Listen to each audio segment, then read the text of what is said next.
Chapter 6. So Let It Pass. Perlita had always loved family gatherings. With her immediate family and other penguin relatives living in the same area, it was easy to throw them. Since there were many of them, the gatherings happened often.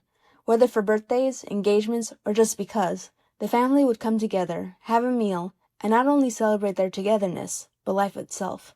This Antarctic day was perfect, with the frozen sun shining on the ice. There were some tables in front of Mother Perdita's igloo, and the adults were talking there. Since the meal was finished, the children were playing tag and making snow angels nearby. "I can't believe time is going by so fast," Pepita, Perlita's sister, was saying in a conversation with her. "Look at your little Peso, already in first grade. And my own boys, it seemed only yesterday since they hatched." "That's true," Perlita said, looking at the children. "It feels strange, and it's sad in its own way, but it's also what it should be. At least, that's how I feel." "Yeah, and I guess they're still young enough," Pepita said. "At least they're not moving out or anything." "Oh, of course not," Perlita said, a bit forcefully. "It will come in time. It didn't need to be brought up now." But before she could say anything else, the kids ran up to them. There were about 10 of them, all in a group, but Perlita's kids were in front of them, the spokespersons. Pogo, her 9-year-old firstborn, who was holding flippers with his little brother, Peso, who was sucking on his other flipper, a bad habit of his during that stage. "Can we go sledding?" Pogo asked. They lived on a plain, and the only hill nearby was about 60 yards away. Perlita looked at the penguins at the table. They all had approving looks, and Pepita nodded slightly. They lived in a safe area, so they didn't have to worry about predators. "All right," Perlita said, "but make sure you stick together, and that you keep an eye out for the little ones." "Yay!" the kids cheered. "Thanks, Mom," Pogo said above the noise. They all scurried away, waddling as fast as they could to the hill. The parents chuckled at their antics. Uncle Padrito leaned back, shaking his head as a deep laugh rumbled in his chest. "At least some things never change," he said. They all remember how they did the same thing when they were kids, both Perlita's generation and the generations of the uncles, aunts, and grandparents. The adults went back into conversation, recalling memories of their own childhoods. They all had similar experiences, sledding amongst their relatives and close friends, going to the same school, watching the annual Iron Clam race, and attending the same college. The only difference was the individuals themselves and who filled the roles of children, mothers, and fathers.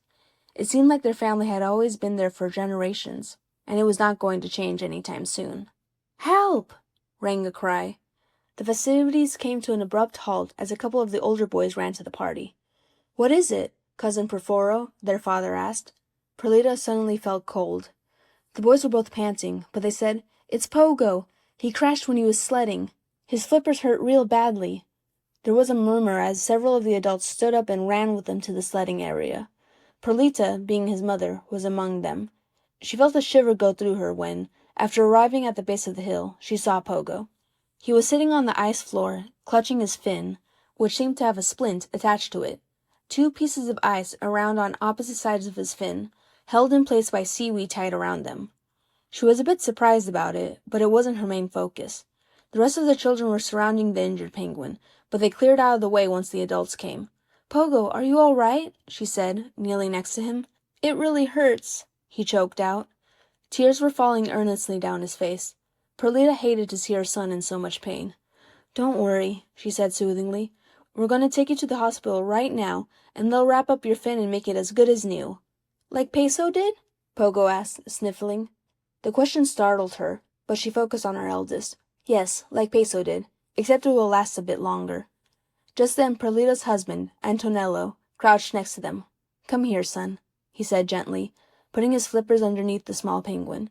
Pogo wrapped his uninjured wing around his neck. Standing up with the child securely held, he turned and headed back towards the igloo. "I'll run ahead and call the hospital," Pepita said before speeding away. The other adults and children followed in a crowd behind them. Perlita stood up and was about to catch up with Pogo and Antonello, but she stopped.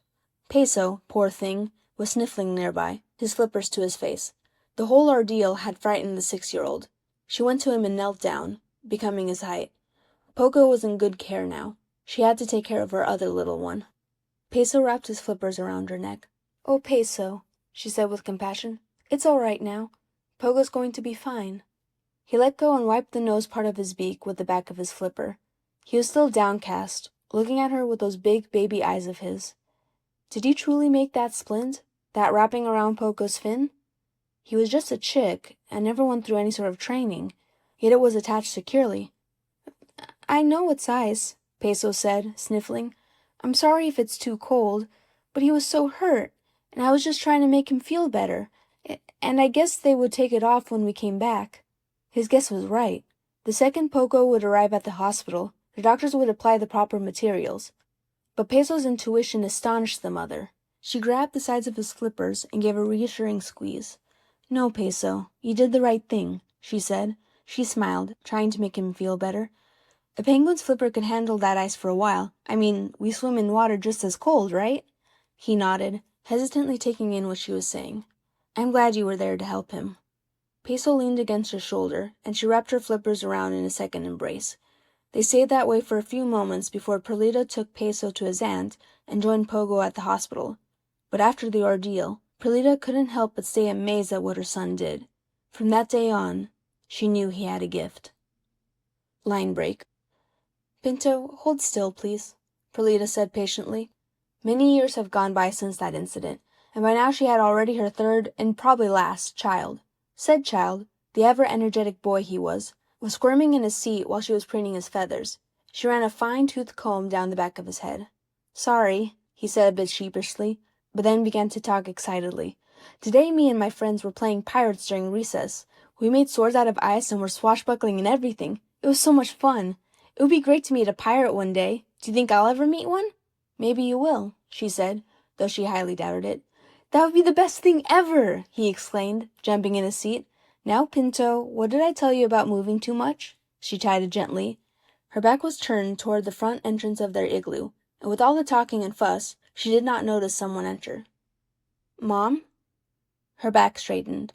It was the voice of her second eldest, who was a young adult by now.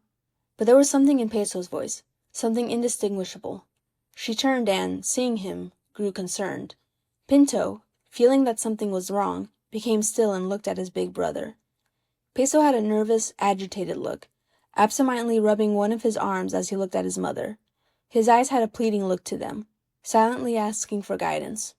She didn't know why, but Perlita felt something big had transpired. My son, what is it? She asked.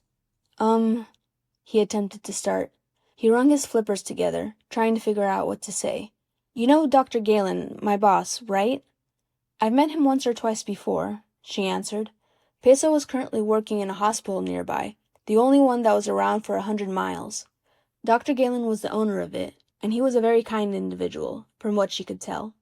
Well, he has a ton of connections and a bunch of friends from all over the world. One of those friends, he's a professor named Inkling, came to Antarctica for a project of his, and he's looking for a medic. Dr. Galen recommended me to him, and now Professor Inkling's wondering if I'd like to have the job. What's wrong with that? Pinto asked, not understanding Peso's discomfort. I'd have to leave Antarctica, Pinto, he answered. Peso looked away, and Perlita made an inaudible gasp, tightening the comb she was holding. He would have to leave? He won't stay in the area, see his relatives, her, often, like she, Pogo, and the relatives before them had done? But then her second son chuckled slightly, the smallest of smiles forming, filled with the sense that everything, this whole situation, this promise, was surreal. Can you believe it? Peso said slowly, in a voice that seemed to tangibly, tentatively hold possibilities as it resonated throughout the home. I'd be able to help marine animals who've never had a chance before, who've never even seen land. It's almost unbelievable. Perlita's hold on the comb slackened, and her expression became soft. Understanding pervaded her heart. Do you really mean that, Peso? The younger brother asked quietly. Are you really going to work on a crew? Are you going to travel the world? The small smile dropped from Peso's beak, and worry and uncertainty dominated his expression. Well, I will if I do join, but I haven't decided yet. Would you be an adventurer?